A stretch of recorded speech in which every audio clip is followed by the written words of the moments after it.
Hi everyone, let's talk about how you approach a brain MRI. And this lecture is basic for a radiology resident on your first neuro rotation. And I assume that you don't have a lot of experience reading brain MR. So when you open a study, you're going to come across multiple different sequences. Most of the time you have common sequences. Doesn't matter where you go. A typical brain MRI should have a axial DWI, diffusion weighted sequence, and ADC.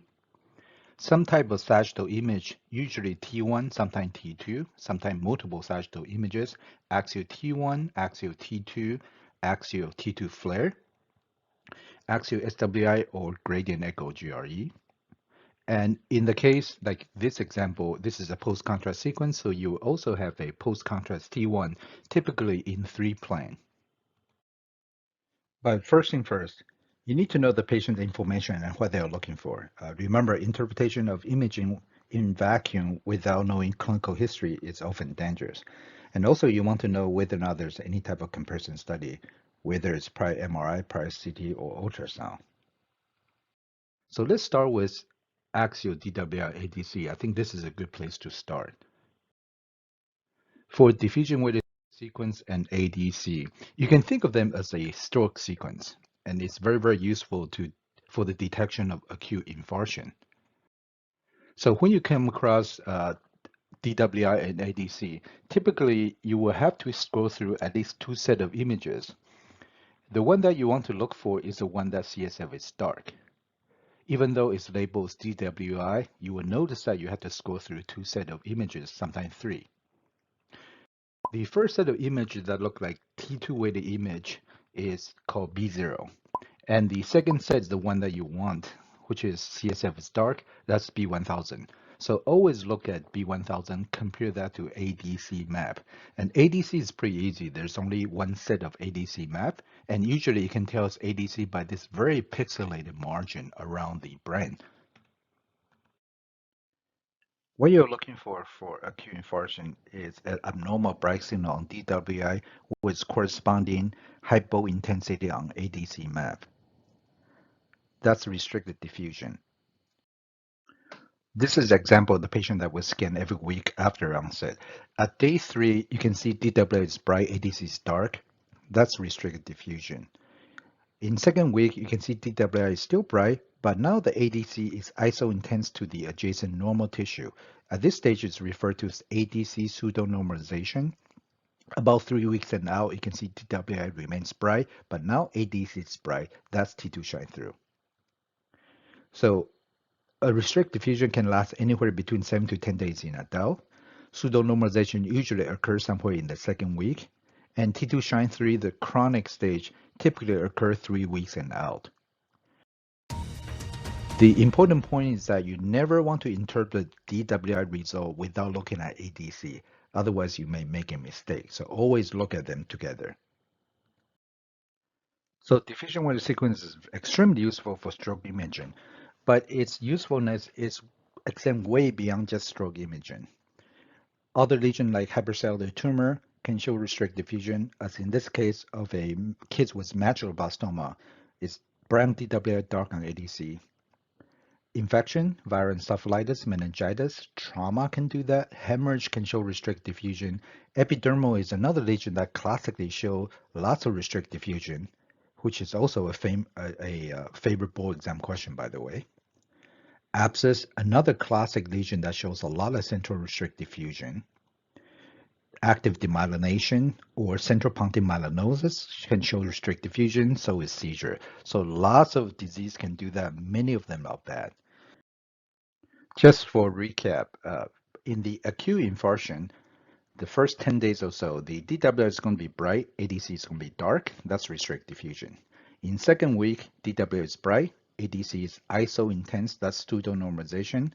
3 weeks and out, DWI is still going to be bright, but now ADC is going to be bright. That's T2 shine through. So knowing the different signal, matching signal intensity, you can tell the age of the infarction. Again, never make your interpretation of DWI without looking at ADC. The next sequence that I like to go to is a Sagittal T1 or Sagittal FLAIR.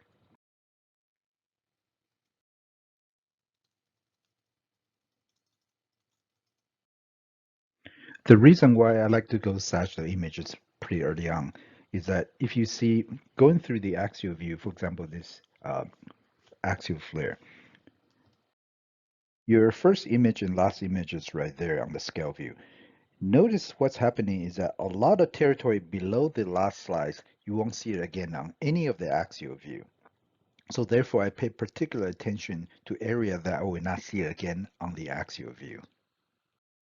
So the place that I will pay a lot of attention to are anything that I will not see again on the axial view, such as tongue lesion, oral cavity lesion, nasopharyngeal lesion, or pharyngeal lesion. This is an example of a lesion that if you don't pay attention on the sagittal view, you will not see that again on the axial view. As you scroll through to the side, I also try to detect any lesion in the lateral part of the neck, lateral neck mass, or lymphadenopathy.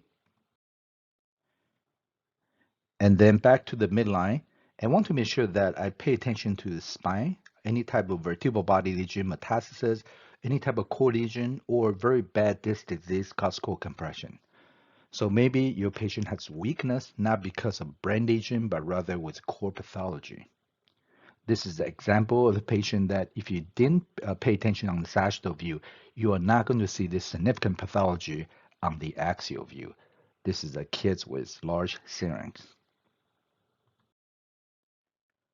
And the midline structure, I pay also good attention to midline structure because you can see very well on this particular midline view here. The first thing that I would do is draw a line at the level of foramen magnum. Make sure that cerebellar tonsil is positioned above the foramen magnum. This is the same patient that I just showed you that the kid has a cerebellar tonsil ectopia. In this case, KRE1 malformation with associated syrinx. And the midline structure that you should know would be corpus callosum. As you know, there are four parts of corpus callosum. There's a rostrum, genu, which is the knee, body, splenium. The junction between body and the splenium is this thin section called isthmus. Remember, corpus callosum is a commissure fiber, which means that it's a fiber that crosses left to right side of the brain. That's in contrast to other two major fibers, which is association fiber connecting to the same side of the brain to the same side of the brain, and projection fiber connecting from the upper cortex to the lower part of the brain or to the spinal cord, like corticospinal tract. So corpus callosum is the largest commissure fiber. There are other important commissure fibers that you should know on this midline sagittal view, such as anterior commissure and posterior commissure. Now, posterior commissure is a little bit harder to see on the sagittal view.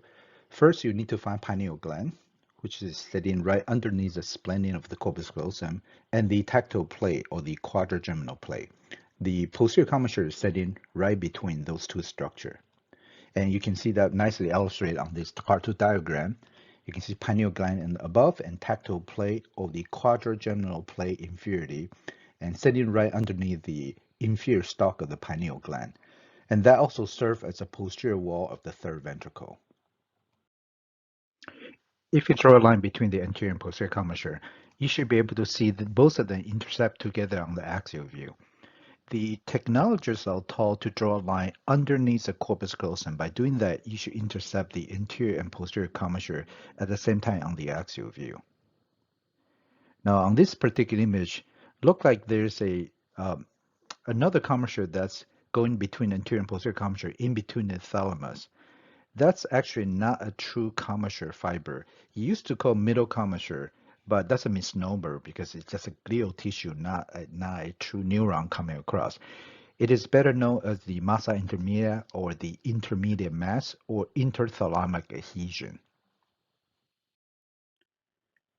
Underneath the corpus callosum, you have a fornix, and there's a memory body sitting in front of the membrane. The relationship between memory body and the fornix and the hippocampus is that the memory body is connected to hippocampus via fornix. So whenever you have hippocampal sclerosis, you may see ipsilateral atrophy of the memory body as well as the anterior limb or anterior column of the fornix. Midbrain pons medulla and that looked like a bird on the sagittal view, and looked like the bird eating a small berry, which is a mammary body. The way to judge the size of pond is that they should be about twice the size as midbrain and medulla on the mid-sagittal view. Cerebral aqueduct, that's a passage between third ventricle into fourth ventricle, and it's covered by the tactile plate. Because of this delicate location, and above that is the pineal gland. Anytime you have a pineal mass, such as in this kid with pineoblastoma, the presenting symptoms usually that of obstructive hydrocephalus. The fourth ventricle looked like a triangle on the sagittal view. The roof looked literally like a roof of this A-frame house, and the floor is a straight line that's coming across. And the outlet for CSF medially is foramen magendae. Laterally, which you cannot see on this sagittal view, is the pair foramina lucica. And another important structure to know is obex, which is opening to the central canal. It's also an important landmark that's a boundary between medulla and the spinal cord. Another midline structure that you should be able to inspect every time is a pituitary gland, which you have an anterior pituitary gland and the bright posterior pituitary gland called posterior pituitary bright spot on T1 weighted sequence, the neural hypophysis. On this cartoon, you can see this posterior pituitary gland. Sitting right above is optic chiasm. And it's important to try to locate the posterior pituitary gland. Sometimes, if you don't see it in this case, look elsewhere because it may be atopic. And this relationship demonstrates that optic chiasm, if you have a large tumor, like in this case, pituitary macroadenoma, you can imagine that there's a lot of mass effect causing compression of the optic chiasm, therefore patient has visual issues. So those are the things that I will inspect on the sagittal view. And let's transition to Axial T1. I don't typically go to this right away, so let's jump ahead just for the sake of discussion here. So on T1 weighted image, you can think of T1 weighted image as the anatomical sequence. It means that you can see anatomical sequence in a very exquisite detail, especially on this 3D T1. If it's a T1, if you think of T1 weighted image anatomical detail, then the gray matter should be gray, the white matter should be white. And that's one way you can tell this is T1 weighted sequence. Another way to tell is CSF is dark and the fat is bright on T1 weighted sequence. The key point here is that I always use CSF and fat as my internal reference for both CT and MR because I know where to find them. You can also find your CSF in the water and the fat, so use them every single time for your internal reference. Contrast that to T2 weighted sequence. If you look at T2 weighted sequence, by the way, if you never see T2 weighted sequence before, the quickest way to tell is to look at, again, internal reference CSF. It's bright, H2O, T2. That's bright, is some type of T2 weighted sequence. The gray-white junctions or the gray-white matter intensity is reversed. Notice that the gray matter is white and the white matter is darker than the gray matter. So unlike T1 weighted sequence where gray matter is gray, white matter is white. That's a useful information because if you just think about CSF is dark on T1 weighted sequence, there are other sequences like FLAIR in which CSF is dark. In this case though, the gray matter is white, the white matter is darker. So you know that this is not a T1 weighted sequence, but rather this is FLAIR. Another important point of note is fat is bright on T1. Now, if I ask you a question that what lesion is bright on T2, the answer should be too many. So vast majority of the pathology are going to be bright on T2. On the other hand, it's worth remembering, or at least worth knowing, what lesion or structure that's bright on T1. The list is much shorter, so therefore knowing that can help with your differential diagnosis. We talk about fat is bright on T1. So things like lipoma will be bright on T1. Blood, specific hemoglobin will be bright on T1. Melanin could be bright on T1. So if you see multiple intraaxial lesion that's bright on T1, maybe one of the differential diagnosis is melanoma metastasis. Protein, if you see a cyst, rather than dark signal like fluid on T1 and it's bright on T1, think about that cyst may be hemorrhagic or that cyst has high protein content. Calcium mineralization basal ganglia, for example, and so is gadolinium. Gadolinium is bright on T1, so that's why we use T1 weighted image for our post-contrast sequence. This is an example of a cyst that's right on the midline, a classic location that's bright on T1 because there's high proteinaceous content, as well as sometimes you can have internal hemorrhage. That's a classic location for colloid cyst. This is a patient with multiple lesions with FLAIR, and you can think of that multiple lesion with lots of edema around it. Could be metastasis, hemorrhagic metastasis perhaps. But when you look at GRE, which is designed to look for blood product, you don't see any blood product. So this patient has a metastatic melanoma. So that's T1 weighted sequence for anatomical sequences. Let's go through some of the anatomy that I think you should know.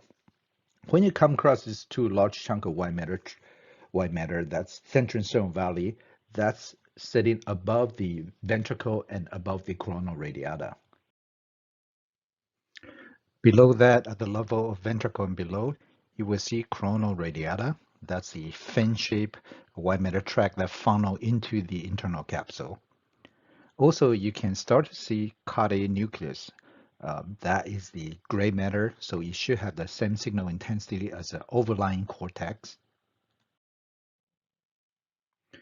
Further down, you will see the head of the caudate nucleus, or the caudate head. At the level of basal ganglia, that's separated by internal capsule. So the caudate head is separated, the putamen and globus pallidus, and that's also separated from the thalamus, anterior limb and the posterior limb of the internal capsule. Caudate head, putamen, and globus pallidus as collectively is known as the basal ganglia. Putamen and globus pallidus is known as lentiform nucleus. Those are the terminology that you probably learned in medical school and before. Another important structure is insular cortex.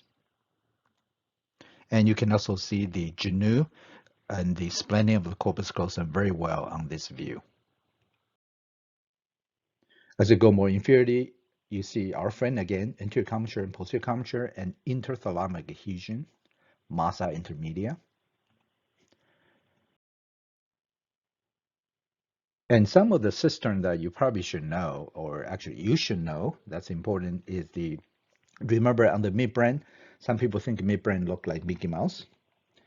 If you drink a lot of something, it does look like a Mickey Mouse. The ear of the Mickey Mouse is the cerebral peduncle. Above the Mickey Mouse is a star. That's the star-shaped suprasellar cistern, very important. In between the ear of Mickey Mouse, you have interpeduncular fossa. Again, imagine that the bird dropped that two berry in between Mickey Mouse ear. That's a mammary body. They are sitting right at the interpeduncular fossa. Behind the quadrigeminal plate or the tectal plate is a quadrigeminal cistern, and it's connected to interpeduncular fossa by a cistern that are going around the ambient cistern. So you should be able to inspect all of this cistern every single time. And the suprasellar cistern is where the circle well sits, and the ambient cistern is where the PCA goes around. And also note that relationship between ungus, the medial part of the temporal lobe, to the suprasellar cistern. So if you have uncal herniation, you may be seeing a disappearance of the star. In addition, transtentorial herniation can also cause effacement or compression of this ambient cistern. Therefore, it's very important for you to know the component of the cistern and what they look like. And some of the stuff that you should see very well of the optic tract. You have the prechiasmatic optic nerve. When they cross, that's the optic chiasm. When they go beyond that, that's the optic tract and optic radiation. Other structure that you probably should know. You should know the oculomotor or the third cranial nerve is coming from the interpeduncular fossa and then going toward the orbit. Now, note the relationship between the ungus and the third nerve. So again, if you have uncal herniation, the first symptom that you may come across, or early symptom that you may come across, is compression of the third nerve. So patient will present with blown pupil, for example. As you go more inferiorly at the level of pons, you see a prepontine cistern. That's where you can see the trigeminal nerve. Trigeminal nerve extending into this CSF space, that's Meckel's cave. As you go down more inferiorly at the level of middle cerebral peduncle, you see CPA or cerebral pontine angle cistern, and you can see internal auditory canal, therefore the 7th and 8th cranial nerve. In this case, notice that there's a cystic lesion right in the midline of nasopharynx. It's Brain T1 because it's proteinaceous. So that's a Torn-Warren cyst here. Again, Brain T1 because of due to high protein content. Posterior fossa stuff. Some of the basic anatomy. Right at the midline, you have the vermis. And on the axial view, vermis look like a warn. And on each side, of course, you have the cerebellum or cerebellar hemisphere, right and left. And the connection between the brainstem and the cerebellum is the superior cerebellar peduncle, the middle cerebellar peduncle, which is the thickest one, and right posterior to that, you have a inferior cerebellar peduncle as you're scrolling through.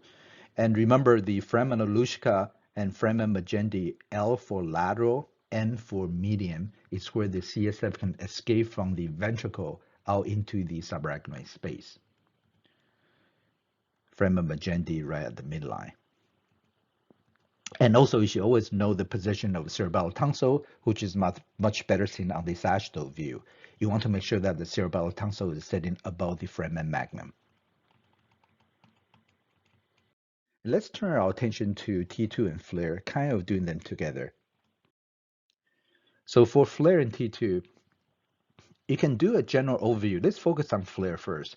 Let's just do the general overview. It's a good idea that just scroll through the image very quickly, just get a general overview, look for all the midline structure, make sure it's not crossing the midline, and look for general symmetry. Make sure the ventricles are roughly normal in size and normal in size. Gray-white matter junction is intact. And just scrolling up and down like this. So for FLAIR sequences, stand for fluid attenuated inversion recovery. What does that mean? That means that it's a T2-weighted sequence with CSF suppression. Keep in mind though, FLAIR is a technique, so you can actually have a T1-weighted FLAIR. But to avoid confusion, when we talk about FLAIR, we typically refer to as T2 FLAIR. If we talk about T1 FLAIR, we just refer to as T1. So when people ask you about FLAIR, and typically they mean T2 FLAIR. So for T2 FLAIR, you can think of T2 FLAIR as a T2-weighted sequence with CSF suppression. And again, if you think about what sequence could be, CSF could be dark, it could be FLAIR, it could be T1. And if you're confused, just look at the gray matter and white matter. If the gray matter is gray, white matter is white, follow the anatomical signal, that's T1. If the gray matter is white and the white matter is darker, that is FLAIR, usually. All right, so we talk about FLAIR is a T2-weighted image with CSF suppression. Now, most of the pathology are Brain T2, so therefore FLAIR is extremely sensitive to pathology. So you can think of FLAIR as the pathology sequence, if you will. But why do we need, since we have T2, why do we need FLAIR? The reason that you want to do that is notice that because CSF is everywhere, not just in the ventricle, but also in the sulci. So if you try to detect the bright lesion on the bright background, it's pretty hard. For example, even though this image right here is quite motion limited, but you can see a lesion vaguely coming across the genu of the corpus callosum. That's much better seen if you subtract the bright signal of CSF.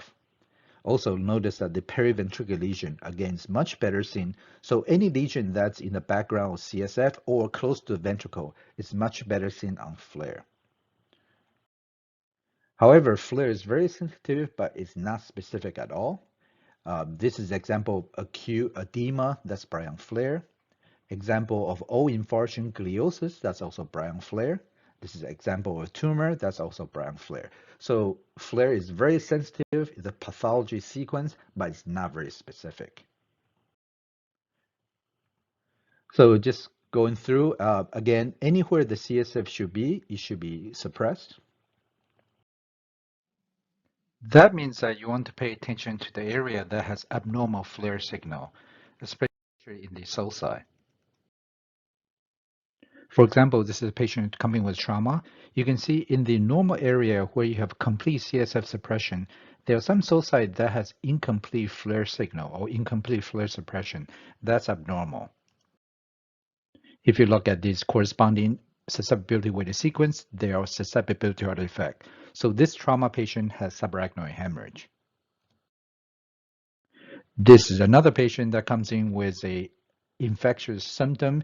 Again, on the normal side, you can see a sulci has a complete nice black signal. The CSF is suppressed. On the other side, you can see multiple sulci that has incomplete FLAIR suppression. That's abnormal. The corresponding diffusion weighted sequence, you can see some area has restricted diffusion. That's pus. So this patient has meningitis. Another patient has history of breast cancer. Again, nice CSF suppression in the normal side, incomplete abnormal sulcal FLAIR signal. This patient has a leptomeningeal metastasis. So be careful about sulcal FLAIR signal abnormality. When I see those, I think of three things: blood, pus, or cell. However, sometimes not everything is bad. You can also see that with oxygen. If patient has under general anesthesia or has a high supplemental oxygen content, you can also see this incomplete suppression. This is a case patient was scanned under general anesthesia. You can see there's diffusely abnormal sulcal FLAIR signal. So when you see that, remember, think about blood, pus, cell, or air. What about T2? The stuff that I'm looking for on T2 are the things that fill with water. First of all, I do another quick overview, just make sure that every structure, what's on the left should look at like what's on the right. The midline structure should stay at the midline. The ventricles are normal inside. And there's no hydrocephalus or midline shift. Grade 1 meta differentiation is intact. The first thing that I would look for using T2 would be any spaces that's filled with CSF. Obviously ventricle, so you can follow the CSF from lateral ventricle through Freeman Monroe into third ventricle, which is slit-like on the axial view. Cerebral aqueduct covered by tactile plate into fourth ventricle, and the CSF escape laterally from Freeman Luschka and medially Freeman Magendie. Other CSF spaces that's important of note is the important cistern that we just talked about, the star-shaped supracellular cistern, the interpeduncular cistern between the cerebral peduncle, between the ear of the Mickey Mouse, going around ambient cistern, and the quadrigeminal cistern. Make sure they are all widely patent. This is a unfortunate example of a patient that comes in with diffuse cerebral edema. Notice that the star has collapsed, the supracellular cistern, so its ambient cistern is all squished, and the ear of the Mickey Mouse is also compressed. So this patient has diffuse cerebral edema with central herniation, coming with a large hemorrhage with diffuse cerebral edema. And another thing that you can look for on T2 weighted sequence, I use T2 weighted sequence to look for flow void. I follow the flow void of the artery. Remember, we are not trying to detect a small artery pathology. We are looking for a larger picture. So you can see the flow void of the vertebral artery joined into the basal artery. Anteriorly, you can see the petrous internal carotid artery, cavernous internal carotid artery, supracellular internal carotid artery, and you can see M1, A1, anterior cerebral artery. Just make sure that you're not missing a large aneurysm or absence of a flow void that may signify occlusion. And going from the top, come back down, I can look at the sinuses. That's also the flow void. You have superior sagittal sinus. As you're traversing down, make sure that they are nice and dark. A nice flow void typically look like a triangle. As they go laterally, they extending into the transverse sinus and the sigmoid sinus. You can see that as a flow void, transverse sinus, and sigmoid sinus. Just make sure that the general flow void is intact. You can also look at the airfield structures such as paranasal sinuses, globe that's filled with fluid. Make sure you're not missing an intraocular lesion or renal detachment. The air should be nice and dark on T2 or any sequence of MRI, so fluid should be very bright on the dark background. So that's a good place to look for any type of effusion. In this case, our patient has a small retention cyst in the right maxillary sinus. So this is an example. If you follow the flow void, remember internal carotid artery, cavernous segment, supraclinoid segment, and you're going across M1, A1, A2. I think you notice the pathology here. So here you have a large aneurysm, and you do an MRI. Sure enough, that's a better characterization of a left MCA bifurcation aneurysm. So do look for a large aneurysm. Another thing that you should look for is this. If you look at on the right side, the left side doesn't look like what's on the right. On the right, you have a nice flow void. On the left, you have a flow void that's not very clean. And again, notice the asymmetry. You have increased signal of the flow void on the left side. Here I can see a flow void nicely on one side. I cannot see on the other side. So this patient has a dissection. So remember, loss of flow void could be due to proximal stenosis, slow flow, or in this case, complete occlusion. So make sure that you follow your flow void. The next one we should go to is SWI or GRE. So SWI susceptibility weighted sequence or GRE gradient echo, depend on which machine or software that you have. If you think about DWI as a stroke sequence, FLAIR as a pathology sequence, and T1 as an anatomy sequence, you can think of SWI or GRE as the blood sequence. So we use this to look for blood product. The difference between SWI and GRE, they are different sequence but try to achieve the same thing. So think about GRE as or SWI as a more robust version of GRE or gradient echo. Some people describe SWI as gradient echo on steroid. So for SWI, you're looking for blood product, and you cannot determine the chronicity or acuity of blood. You can just detect blood product. But it's beyond that. So anything that causes susceptibility blooming artifact can show up on SWI very well as signal drop. Things like iron in the hemoglobin of the blood product, any type of metal mineralization or air can cause a lot of susceptibility artifact, blooming artifact. Notice that this sequence is so sensitive that you can even detect the deoxyhemoglobin in the vein. So that's a normal structure. You can see some mineralization in the basal ganglia. And notice that there's a lot of blooming artifact around where there's filled with air, such as paranasal sinus and the mastoid air cell.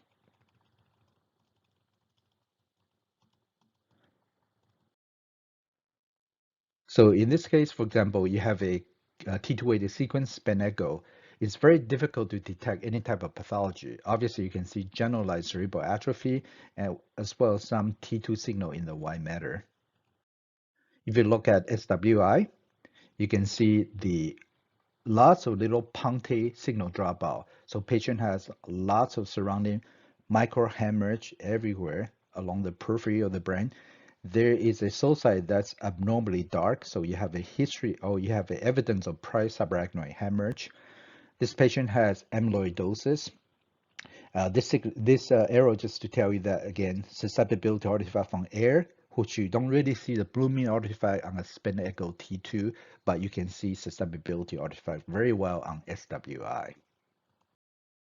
This is another example. Obviously, you can see a pathology right here. This patient also has a lot of blood, so you have intraparenchymal hemorrhage. Notice that flow void, what's on the left, does not look like what's on the right.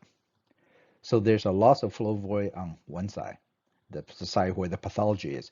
And also on SWI, you can see this very abnormal signal dropout. So susceptibility or artifact along the transverse sinus. So what is the diagnosis for this patient?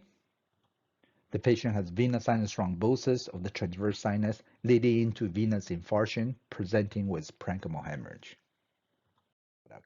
Lastly, if the patient is done with contrast, and of course you inspect post-contrast sequence,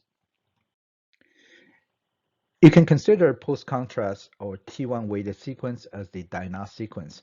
So whether or not a lesion enhances or not, that would help with your differential diagnosis or your diagnosis. So remember, lesion that's bright on T1, now we can add gadolinium as part of the bright on T1. So therefore, we use T1 weighted image for our post-contrast examination. Sometimes some lesion is quite difficult to detect without contrast. This is an example before contrast. Even though you have a large lesion right here, it's pretty difficult to see, I think. But I think nobody should have trouble detect a large lesion on this post-contrast image of this meningioma. By the way, how do I know this is a post-contrast image? You can always inspect the mucosa. If the mucosa is bright, you have sufficient contrast intracranially, so the nose always knows. And you look at post-contrast sequence. The key thing here is that you want to make sure you look at pre-contrast T1 first before you inspect the post-contrast image.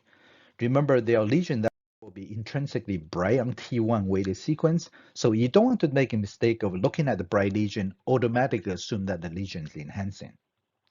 And also for this type of particular sequence is also a really good sequence to look like venogram. So in my opinion, this is a better venogram than the non-contrast MR venogram. You can see the sinuses really well, but you have to be done on a T1 post-contrast 3D sequence. In this case, IR-SPGR. It's not good enough if you just do a 2D type of post-contrast T1. That cannot be used for MR venogram. So this is an example of a patient present with multiple REM enhancing lesion. This is post-contrast T1. You can clearly see at least two REM enhancing lesion, one in the temporal lobe, the other one in inferior frontal lobe, surrounding edema. So your differential diagnosis should be metastasis. That's probably the most likely. Could be abscess if you see internal restricted diffusion, maybe GBM, maybe patient have demyelination. What if I show you T1 weighted sequence before contrast? Notice that the lesion is actually bright beforehand, so therefore you will be mistake to call them enhancing lesion, knowing that your differential diagnosis now is very different. If you look at the susceptibility weight sequence, lots of blood product associated with this, so this lesion is bright on T1 because of blood product, not because of contrast enhancement. Again, notice multiple microhemorrhages in the periphery of the brain. So this is another patient with cerebral amyloid angiopathy. So be careful. Always look at T1 weighted sequence, pre-contrast, then post-contrast. And of course, depend on whether or not lesion enhances or doesn't enhance, as well as different pattern of enhancement, that can help with you with your differential diagnosis. So T1 post-contrast, your diagnostic sequence. In summary, this is how I approach brain MRI. You can start with a diffusion weighted sequence and ADC. You want to make sure that you scroll through the proper image. You go to B1000, not B0. Look for CSF that's dark. Look for any diffusion restriction that's bright on DWI, dark on ADC. The next sequence I go to is a sagittal view. Again, make sure that I draw a line across the foramen magnum, that cerebellar tonsil is positioned above the foramen magnum. Look at all the midline structures. Pay particular attention to area that you will not see again on the axial view. Pay attention to the spinal canal and the spinal cord. Make sure you're not missing a cord compression or severe stenosis. The next sequence I'll go to is FLAIR. So I use that, I look carefully to look for pathology and also use them to look for general overview, make sure everything stay at the midline, make sure everything is symmetric, the ventricle are roughly symmetric and normal in size. And for T2 weighted sequence, of course, I also use that to look for flow void problems, whether you see a large aneurysm or absence of a flow void that could represent a proximal stenosis or worse, proximal occlusion. Use T2 to look for paranasal sinuses, look for effusion, mastoid effusions, and use T2 to look at globe. Make sure you're not missing an intraocular lesion or renal detachment. Then I use SWI or GRE to look for abnormal signal dropout, look for blood product. Then I look at T1 weighted sequence, look at general anatomy, symmetry, etc. Again, pay particular attention to the brain and look for the lesion that's bright on T1 before contrast. So that will give you differential diagnosis. Lastly, if this is a contrast image, of course, look at your post-contrast image in all the three planes. Look for pattern of enhancement. Look for whether or not there is parenchymal enhancement, leptomeningeal enhancement, dural enhancement, and also enhancement around the calvarium and outside of the brain. If the post-contrast is done in a 3D sequence, such as 3D IR-SPGR, this is also a very good sequence to look for sinuses. Make sure you do not have a filling defect. So this can be a very good MR venogram as well. So that's my general approach to brain MRI. I know that's a lot to go through. Hopefully that provides you at least a sense of direction of where to start. Have a great time your first neuro rotation, and I hope you learn a lot. Thanks for your attention.